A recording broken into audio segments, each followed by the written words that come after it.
రోజులుగా వివిధ ఛానల్స్ పత్రికల్లో హైకోర్టులో మార్గదర్శి విషయంలో జరుగుతున్నటువంటి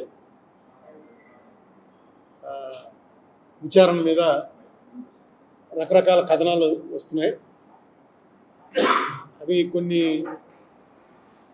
ఫ్యాక్ట్స్ అందక ఆ కథనాల్లో కొంత తేడా కనిపించి అది క్లియర్ చేయాలనే ఉద్దేశంతో ప్రెస్ మీట్ పెట్టాను. సుప్రీంకోర్టు వారు ఇచ్చినటువంటి ఉత్తర్వుల మేరకి తెలంగాణ హైకోర్టు వారు విచారణ చేపట్టారు. నిన్న 4వ వాయిదా అయింది. నేను ఆన్లైన్లోనే అపీర్ అవుతున్నాను.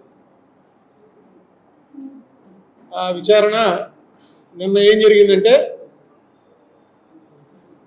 మార్గదర్శి తరఫున సిద్ధార్థ లూథ్రా గారు ఢిల్లీ నుంచి ఆయన కూడా ఆన్లైన్లో వచ్చి 2 వారాలు టైం అడిగాడు. టైం అడిగితే వెంటనే కోర్టు వారు నన్ను నీకు ఏమన్నా అభ్యంతరం ఉందా అని అడిగారు. నాకేం అభ్యంతరం లేదు, కానీ వెనకాల చూపిస్తున్నటువంటి ఉన్నాయి ఇవన్నీ కూడా సుప్రీంకోర్టులో మార్గదర్శి వాళ్ళు మేము పేమెంట్లు ఇచ్చేసిన బట్టి వారి లిస్టు అని 70,000 పేజీలు. ఇది మొత్తం 74 బుక్కులు ఇవి వెనకాల ఉన్నాయి. అది చూపించడానికి ఈ బుక్కుల్లో పంపించారు. ఢిల్లీ నుంచి తెప్పించాను నేను. ఢిల్లీ నుంచి తెప్పించడానికి పోస్టల్లో 20,000 దాకా అయింది. ఇవన్నీ ఏంటంటే బుక్కుల రూపంలో, ఎందుకంటే సుప్రీంకోర్టులో ఉన్న దీని ప్రకారం ఆన్లైన్ ఇవ్వడానికి ఇంతకు మించి ఇవ్వకూడదు, ఏదో లిమిట్ ఉందిట. అందుకని ఇవన్నీ వాళ్ళు పెన్ డ్రైవ్లో డౌన్లోడ్ చేసి, ఆ పెన్ డ్రైవ్లో డౌన్లోడ్ చేసుకుని ఇన్ని బుక్కులు వచ్చాయి. ఇవన్నీ కూడా సుప్రీంకోర్టులో సబ్మిట్ చేయడం జరిగింది. నేనేమడిగానంటే కోర్టు వారు నిన్న ఆ పెన్ డ్రైవ్ ఇప్పించండి, ఏ పెన్ డ్రైవ్ నుంచి అయితే డౌన్లోడ్ చేశారో పెన్ డ్రైవ్. ఎందుకంటే నా దగ్గరికి కంప్లైంట్లు వస్తున్నాయి. ఎవరో వచ్చి ఏమంటే మాది ఒక 15,000 డిపాజిట్ వేసామండి, ఆ డిపాజిట్ అప్పుడు ఇచ్చేసారు, మా దగ్గర ఏ ఆధారాలు లేవు, డిపాజిట్ ఇచ్చేయడం వెనక్కి ఇచ్చేశారు, వాళ్ళది బాండ్ ఏమో తీసేసుకున్నారు, కానీ మాకు ఇంట్రెస్ట్ మాత్రం నేను కట్టిన డబ్బే ఇచ్చారు కానీ మాకు ఇంట్రెస్ట్ ఇవ్వలేదు. మీకు తెలుస్తుందా ఎంత ఇచ్చారో ఏంటో అంటే మనం చూడాలి. ఇందులో ఏంటయ్యా నీ పేరుని ఇవన్నీ ఎతకాలంటే ఎంతమంది కూర్చోవాలి? ఎందుకంటే ఇవి ఆర్డర్లో కూడా లేవు. ఒక్కో చోట వాళ్ళ పెన్ డ్రైవ్లో ఎలా ఉందో అలా పెట్టేసినట్టున్నారు. ఒకటి 2008లో 2 ఉంటాయి, దాని తర్వాత 2012లో ఉంటాయి, 2016లో ఉంటాయి, రకరకాలుగా ఉన్నాయి ఇవన్నీ. ఆ పేరుని బట్టి కానీ ఆ డేట్ని బట్టి కానీ వెతకడం కొంచెం కష్టం అవుతుంది. అందుకని పెన్ డ్రైవ్ రూపంగా ఇస్తే ఈజీ కదా, మనం కంప్యూటర్లో పెట్టుకుని ఆ పేరు టైప్ కొట్టామనుకో, ఆ పేరుతోటి ఎంతమంది ఉన్నారో వస్తుంది, అందులో ఇదేదో తెలుసుకోవచ్చు.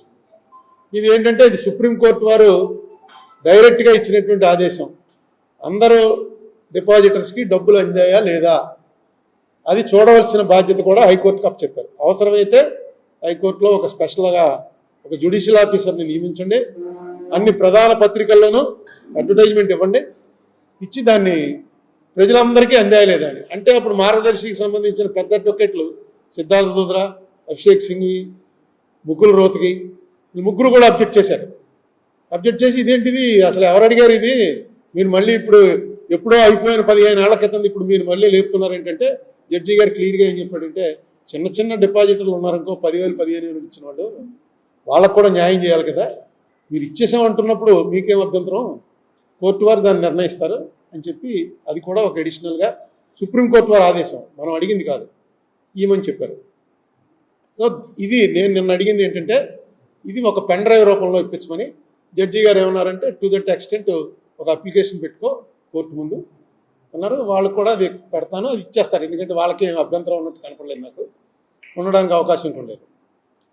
ఇకపోతే ముఖ్యంగా మనం ఎప్పటి నుంచో రాజమండ్రిలో ఉన్న సీనియర్ పాత్రికేయులు అందరికీ తెలుసు, 2006 నవంబర్ 6 నాడు నేను ఏదైతే కంప్లైంట్ పట్టుకెళ్ళి చిదంబరం గారు ఫైనాన్స్ మినిస్టర్కి ఇచ్చి ప్రెస్ మీట్ పెట్టి చెప్పానో, యాజ్ ఇట్ ఈజ్గా ఏం చెప్పానో అదే రిజర్వ్ బ్యాంక్ వాళ్ళు వేసినటువంటి ఎఫిడేవిట్లో ఇంకా వాళ్ళు రూల్స్ కోట్ చేస్తూ వేశారు. రిజర్వ్ బ్యాంక్ ఎఫిడేవిట్ మీరు చూసే ఉంటారు, అంత చాలా పేపర్లో వచ్చింది. దాని ప్రకారం క్లారిటీగా 45S అన్నది prohibiting HUFs from collecting deposits. ఇంకొకటి కూడా ఏమి రాశారంటే 2 సంవత్సరాల జైలు శిక్ష, డబల్ ద అమౌంట్ కలెక్టెడ్. ఏ కారణాల వలన ఇందులో ఏమైనా సంశయం వస్తే 1 సంవత్సరం జైలు శిక్షణ వేయాలి అని ఏదో కేసు ఏదో కోర్టు చేశారు. అయితే ఇప్పుడు జైలు శిక్షలు వీటి గురించి నేను ఎప్పుడూ ఇన్సిస్ట్ చేయలేదు. పెద్ద అది కోర్టు వారు డిసైడ్ చేస్తారు. ఇప్పుడు 2 ప్రభుత్వాలు, రేవంత్ రెడ్డి గారు, చంద్రబాబు నాయుడు గారి ప్రభుత్వం, 2 ప్రభుత్వాలు ఇప్పటిదాకా స్పందించాల. విచారణ ప్రారంభమై అప్పుడే 1.5 దాటిపోయింది. నిన్న క్లియర్గా జడ్జి గారు అడిగారు, ఆంధ్ర తెలంగాణ మీరిద్దరికీ 2 వారాలు టైం ఇస్తున్నాను, మీరు కూడా మీ ఎఫిడేవిట్ వేసి రండి అని చెప్పి క్లియర్గా చెప్పారు. నేను వారిని కోరేది ఏంటంటే, మీకు రామోజీరావు గారు సన్నిహితులు అయి ఉండొచ్చు, ఉంటాయి అప్లికేషన్లు, అందరం మనుషులమే, మనం అప్లికేషన్లు ఉంటాయి. కానీ యాజ్ చీఫ్ మినిస్టర్ లెవెల్లో ఉండి రిజర్వ్ బ్యాంక్ వాళ్ళు ఇది రూల్ పొజిషన్ అని చెప్పిన తర్వాత నేను మిమ్మల్ని కోరేది ఏంటంటే, మీరు ఏది రూల్ ఉందో అదే రూలు అక్కడ చెప్పండి.